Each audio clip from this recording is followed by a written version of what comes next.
Bonjour, aujourd'hui, tout droit sorti de la boutique Ludol, on vous présente l'extension de WOM 25, la saison 2. Plusieurs nouveautés dans cette extension. Premièrement, nous avons deux personnages supplémentaires, ce qui nous permet de pouvoir monter jusqu'à un total de 8 joueurs. Autre nouveauté dans ce jeu, chacun des joueurs va avoir un pion adrénaline qu'il va pouvoir utiliser qu'une seule fois dans la partie. Mais le tour qui est utilisé, il va pouvoir avoir droit à une troisième action gratuite. Et la troisième action peut être une copie de la première ou de la deuxième action, il n'y a pas de problème, mais elle n'est utilisable qu'une seule fois dans toute la partie. Beaucoup de nouveautés également au niveau de la version solo du jeu. Premièrement, au niveau de la mise en place, on va avoir un nombre de tours qui va être déterminé par le nombre de personnages. Donc si on joue à 6 personnages, on va avoir seulement que 6 tours pour réussir le mode coopératif. Parce que dans la version de base du jeu, le jeu était vraiment beaucoup trop facile. Autre chose également, on a des cartes qui viennent de se rajouter. Des cartes comme ceci, que nous allons devoir tirer. Et ces cartes-là, et en tirer 2 par tour dans le mode facile du jeu, et une avant la première action et une deuxième avant la deuxième action dans la version un peu plus difficile de la version solo, ce que je vous suggère fortement parce que le jeu était vraiment trop facile. Les cartes également vont dépendre de la version. Donc nous avons des cartes standards comme ceci et comme ceci, puis nous avons des cartes plus difficiles avec des petites choses, des petites flèches rouges comme ceci. Ces cartes sont à inclure dans la version plus difficile du mode solo. Par contre, si vous ne jouez pas en mode solo, on vous suggère de retirer ces cartes-là et ne garder seulement que les autres cartes. Les cartes, c'est pas très compliqué. Ce qu'elles font, vous voyez ici, ça vous indique qu'est-ce qui se passe. Donc, par exemple, ici, on déplace cette rangée-là comme ceci, dans cet angle-là. On met également la flèche pour indiquer que ça a été déplacé, donc il ne peut pas revenir dans le sens inverse. Plus, on pige une autre carte. Les autres cartes, ça dit de le faire 2 fois, ainsi de suite.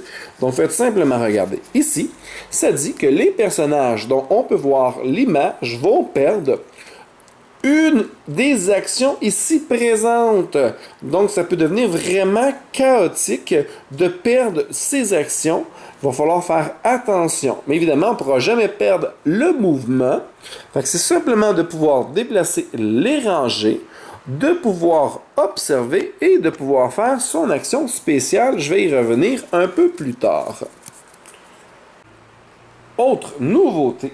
Pour la version solo du jeu et la version coopérative, nous avons une nouvelle tuile qui s'appelle le code. C'est une carte bleue et nous allons devoir découvrir, aller sur la case du code avant de pouvoir quitter et sortir par la case de sortie. Donc, on a une case de plus à découvrir pour réussir à sortir. Ça va augmenter un peu justement la difficulté du niveau coopératif. Donc, pour résumer, nous avons maintenant des cartes. Nous allons devoir en tirer 2 par tour, en mode facile et en mode difficile, une avant chacune des 2 actions du tour. Dans le mode difficile, on rajoute ces tuiles-là.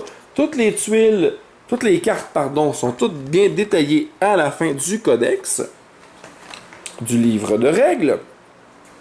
Après ça, il va falloir trouver cette case-là avant de pouvoir s'échapper. Et pour la trouver, c'est pas juste la voir. Il va falloir rentrer sur la tuile. Et dernière chose pour la version coopérative, si jamais il y a un seul mort dans le groupe, vous avez perdu. Il ne sera plus possible de pouvoir vous en tirer en vous sauvant au dernier tour. Nous avons également des nouvelles tuiles, en commençant ici, par une salle où il y a des robots. Lorsque la tuile est révélée pour la première fois, elle va venir en jeu avec un robot sur place.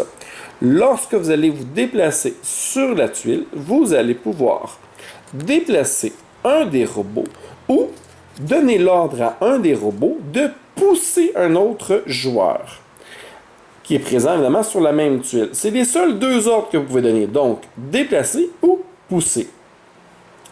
Information importante, si jamais il n'y a plus de robots en jeu et que vous rentrez sur la tuile, vous allez pouvoir créer à nouveau un robot. Une tuile verte, donc, qui va aider à pouvoir explorer ce labyrinthe mortel. Le robot peut tout à fait rentrer dans n'importe quelle tuile qui est accessible. Donc, une tuile qui ne le serait pas, donc par exemple une tuile d'eau qui a été barrée, qui est verrouillée do not cross, ne peut pas rentrer le robot. Mais toutes les autres tuiles, il peut rentrer. Par contre, si la tuile est rouge, le robot est détruit. Mais toutes les tuiles ne s'activent pas quand le robot rentre dedans. Donc, lui ne déclenche pas, il n'est pas emprisonné dans une prison, il va pouvoir continuer à se déplacer. Seule exception, c'est une tuile de pivot que le robot va devoir respecter. Donc, on ne peut aller que dans le sens du pivot. L'autre tuile verte, c'est la salle de régénération.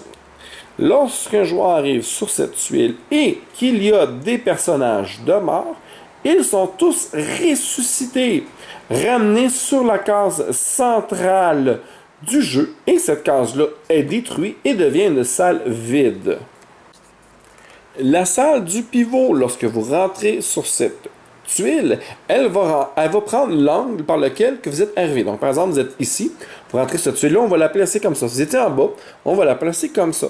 Ce qui veut dire qu'il n'y a que 2 points d'accès à la tuile. Vous allez pouvoir soit venir sur vos pas, soit aller dans la direction opposée d'où vous êtes arrivé. C'est cette tuile-là que les robots vont également devoir respecter. La salle du brouillage. Une fois qu'un joueur est à l'intérieur, tant et aussi longtemps qu'un personnage est présent sur cette tuile, aucune information ne peut être divulguée sur les tuiles que vous découvrez. Donc, si vous découvrez qu'une tuile elle est rouge, vous ne pourrez pas donner l'information aux autres joueurs tant aussi longtemps qu'un personnage est sur cette tuile.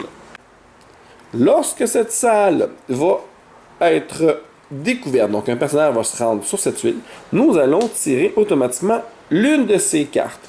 Carte qui est dans la version coopérative, dans la version des autres jeux, donc compétition, le jeu d'équipe ou suspicion. Ces cartes-là ne seront pas tirées à 2 par tour comme dans la version coopérative, mais seulement uniquement lorsque quelqu'un va rentrer sur cette tuile. La salle des miroirs. Lorsque vous rentrez dans cette salle, vous perdez automatiquement votre jeton adrénaline. Et s'il vous restait une deuxième action pour le tour, elle est également perdue. La salle de la paranoïa. Lorsque vous rentrez sur cette tuile, toutes vos actions à partir de maintenant doivent être reprises. Vous les mélangez, vous faites une belle grosse pile. Et lorsque vous allez faire une action, vous allez les tirer. Et vous gardez comme ça jusqu'à temps que vous ayez épuisé les tuiles ou vous êtes parvenu à sortir de la pièce. Une fois que vous êtes sorti de la pièce, à partir de là, lors du prochain tour, vous allez pouvoir programmer vos actions comme bon vous semble. Mais sinon, vous devez terminer la pile avant de pouvoir programmer vos actions lors du tour d'après. La salle chrono. Lorsqu'un joueur rentre dans cette salle, on avance le temps. Donc, nous perdons un tour. S'il s'agit du dernier tour, le joueur qui est rentré dans cette case est mort. Dans tous les cas, cette case va être détruite après l'utilisation et devient une pièce vide. Finalement, le broyeur. Lorsqu'un personnage quitte cette case, tous les personnages encore présents sont éliminés. Ou, si jamais un robot rentre sur cette case, le broyeur s'active et élimine tous les joueurs qui sont présents et le robot, bien évidemment. Dernière nouveauté, chacun des joueurs se trouve à avoir une 5e action, qui est une action spéciale qui lui est propre. Par exemple, ici, le joueur vert va pouvoir interchanger 2 tuiles adjacentes à lui, qu'il y ait des joueurs ou non dessus, n'a pas d'importance, qu'elles soient dévoilées ou non, n'a pas d'importance. Autre chose également, c'est qu'il pourrait donner une action à un robot, soit d'avancer, soit de pousser quelqu'un. Le joueur ici peut copier le pouvoir d'un autre, mais jamais contre le personnage de ce pouvoir. On va y revenir en détail, mais c'est pas très compliqué. Donc, ici, le joueur rouge va pouvoir transporter quelqu'un avec lui. Donc, il porte sur son dos et il le déplace avec lui lors de son déplacement. Évidemment, si au moment d'utiliser son action, il est seul sur la tuile est sans effet et il ne peut pas bouger.